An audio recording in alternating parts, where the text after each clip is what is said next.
शिष्यों को दीक्षा देने की विधि का वर्णन। नारद जी कहते हैं, महर्षिगण, अब मैं सब कुछ देने वाली दीक्षा का वर्णन करूंगा। कमलाकार मंडल में श्री हरि का पूजन करें। दशमी तिथि को समस्त यज्ञ संबंधी द्रव्य का संग्रह एवं संस्कार शुद्धि करके रख लें। नरसिंह बीज मंत्र सोम से 100 बार उसे अभिमंत्रित करके उस मंत्र के अंत में फट्ट लगाकर बोलें तथा राक्षसों का विनाश करने के उद्देश्य से सब ओर सरसों छींटें। फिर वहां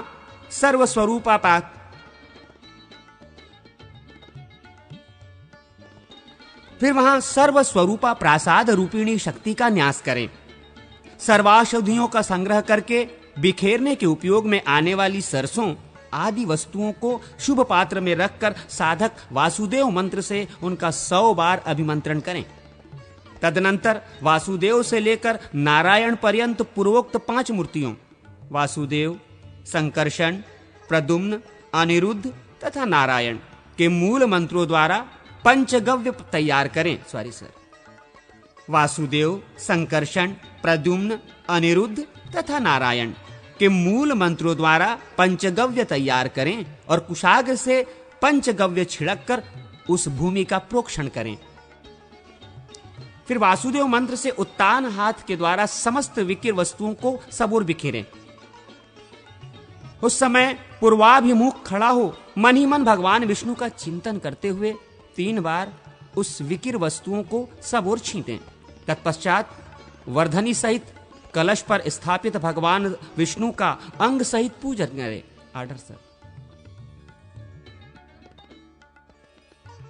तत्पश्चात वर्धनी सहित कलश पर स्थापित भगवान विष्णु का अंग सहित पूजन करें। अस्त्र मंत्र से वर्धनी को 100 बार अभिमंत्रित करके अविच्छिन्न जलधारा से सींचते हुए उसे ईशान कोण की ओर ले जाएं। कलश को पीछे ले जाकर विकिर पर स्थापित करें। विकिर द्रव्यों को कुश द्वारा एकत्र करके कुंभेश और करकरी का यजन करें। पंचरत्न युक्त सर्वस्त्र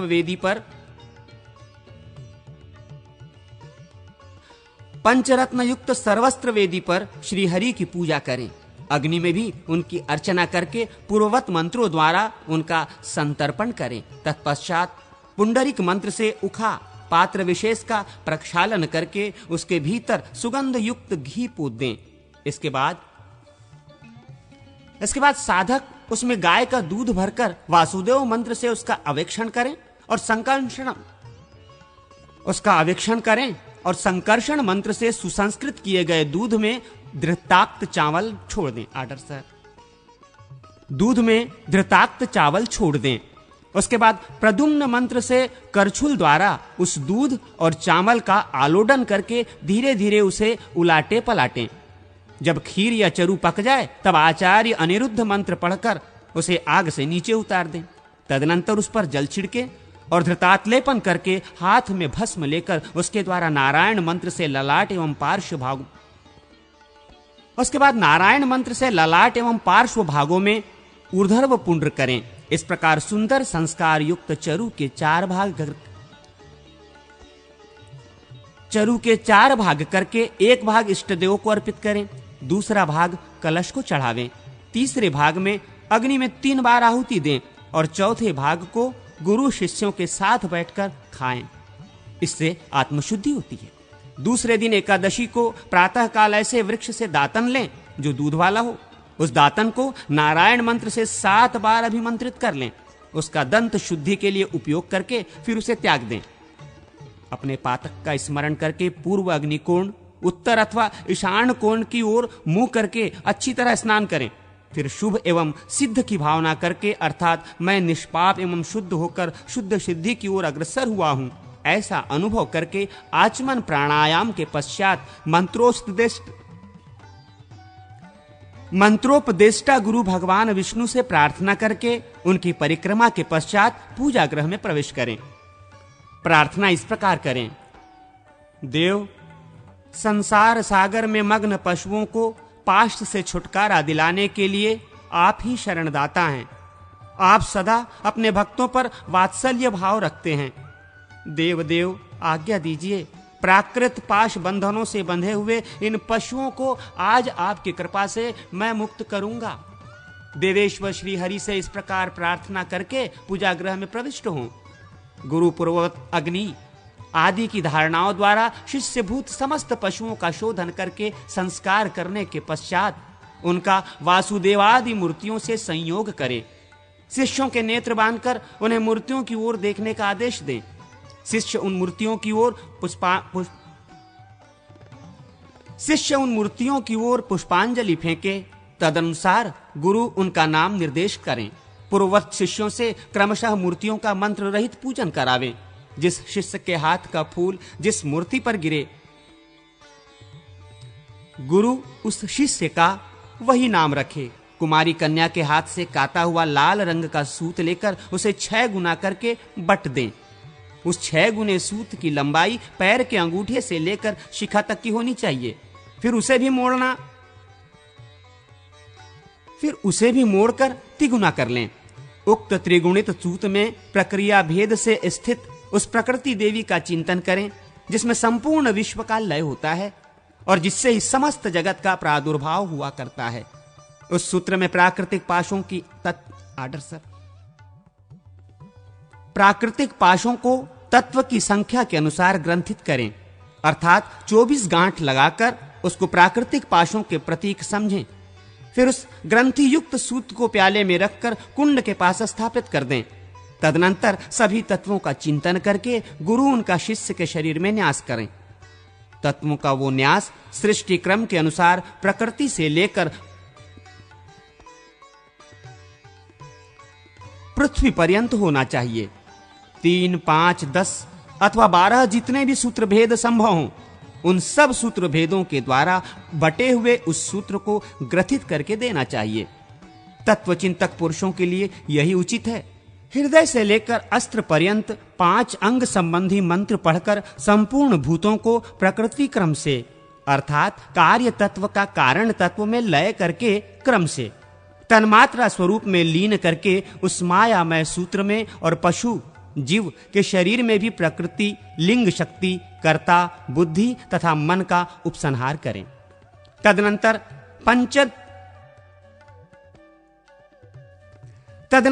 पंच तन्मात्र, बुद्धि, कर्म और पंच महाभूत इन 12 रूपों में अभिव्यक्त द्वादशात्मा का सूत्र और शिष्य के शरीर में चिंतन करें।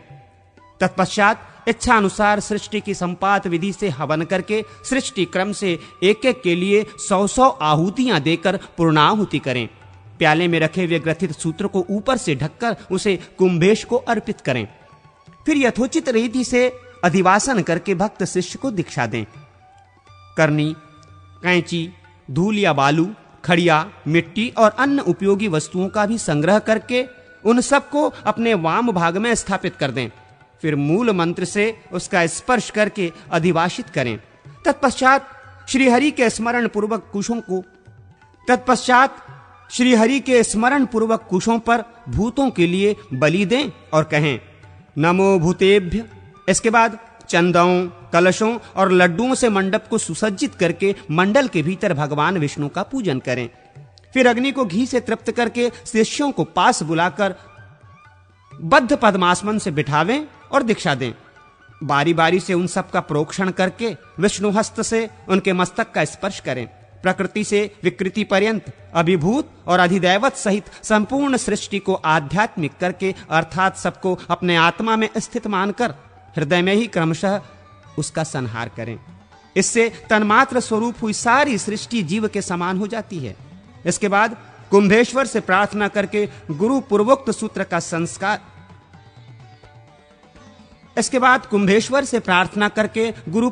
सूत्र का संस्कार करने के अनंतर अग्नि के समीप आ उसको अपने पास ही रख लें।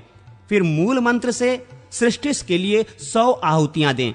इसके बाद उदासीन भाव से स्थित सृष्टिस को पूर्णाहुति अर्पित करके गुरु श्वेतरज बालू हाथ में लेकर उसे मूल मंत्र से 100 बार अभिमंत्रित कर लें। फिर उसके शिष्य के हृदय पर ताड़न करें। उस समय वियोगवाची क्रियापद से युक्त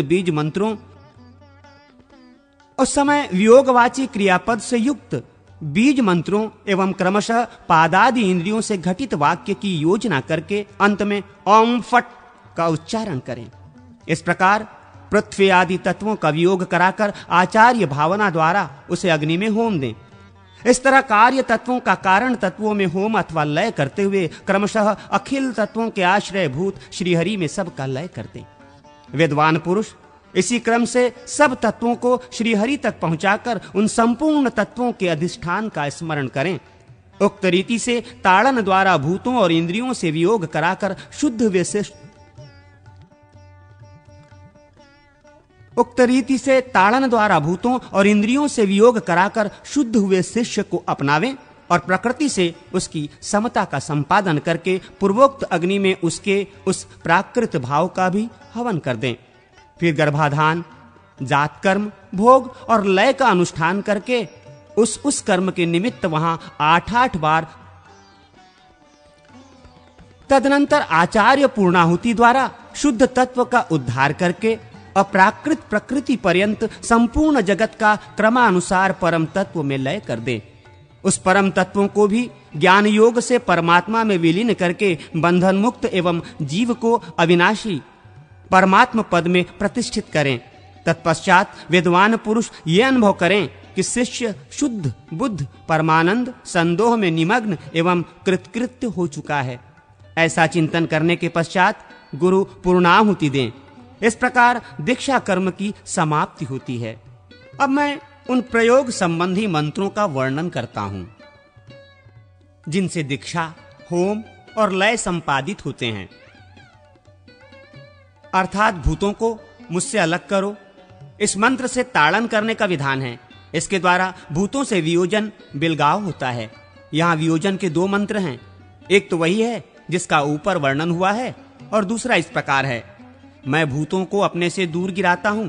इस मंत्र से आपातन वियोजन करके पुनः दिव्य प्रकृति से यों संयोजन किया जाता है।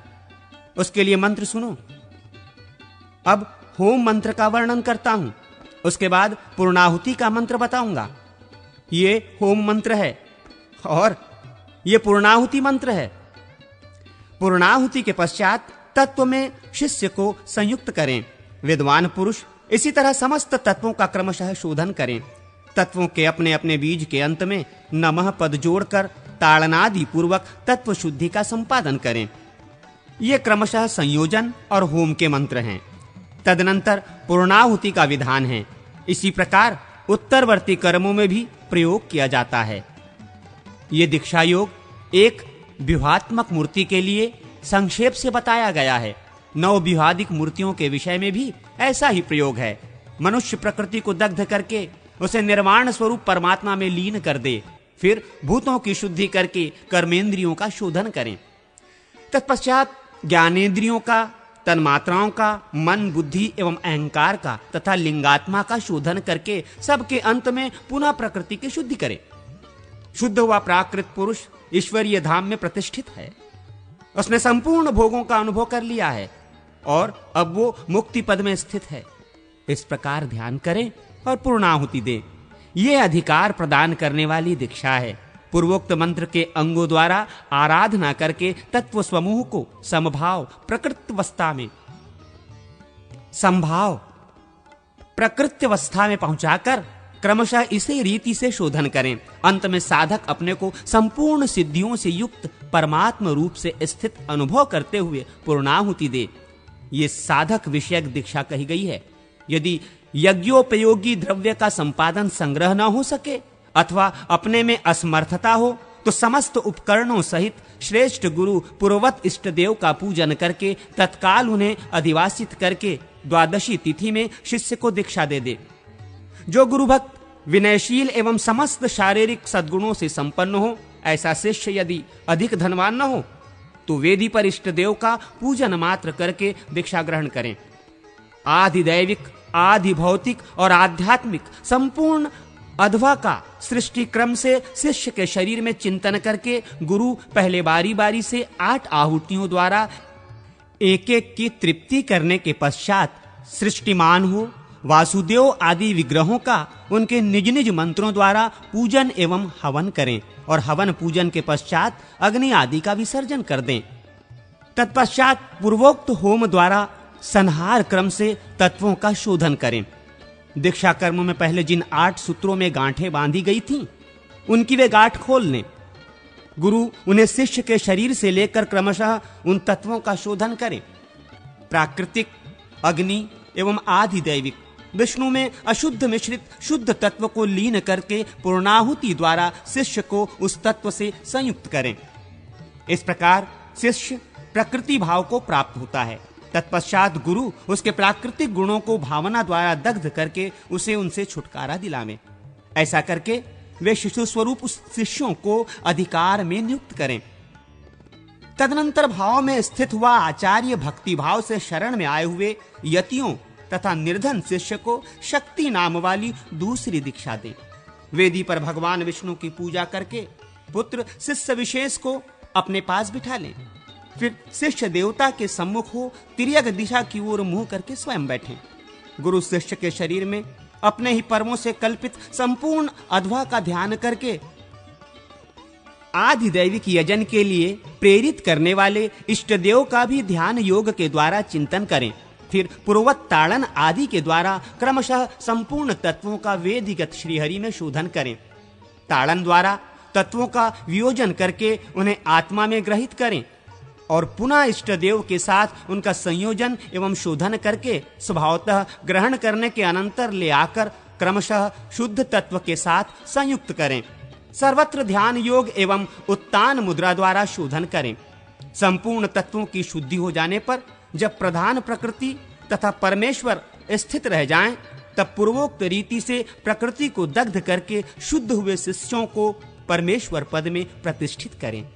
श्रेष्ठ गुरु साधक को इस तरह सिद्धि मार्ग में ले चलें। अधिकारूढ़ गृहस्थ भी इसी प्रकार आलस्य छोड़कर समस्त कर्मों का अनुष्ठान करें। जब तक राग आसक्ति का सर्वथा नाश न हो जाए, तब तक आत्मशुद्धि का संपादन करता रहे। जब ये अनुभव हो जाए कि मेरे हृदय का राग सर्वथा क्षीण हो गया है, तब पाप से शुद्ध हुआ संयमशील पुरुष अपने पुत्र या शिष्य को अधिकार सौंपकर माया महपाश को दग्ध करके संन्यास ले लें। आत्मनिष्ठ हो देहपात की प्रतीक्षा करता रहे। फिर सिद्ध संबंधी किसी चिन्ह को दूसरों पर व्यक्त न होने दें।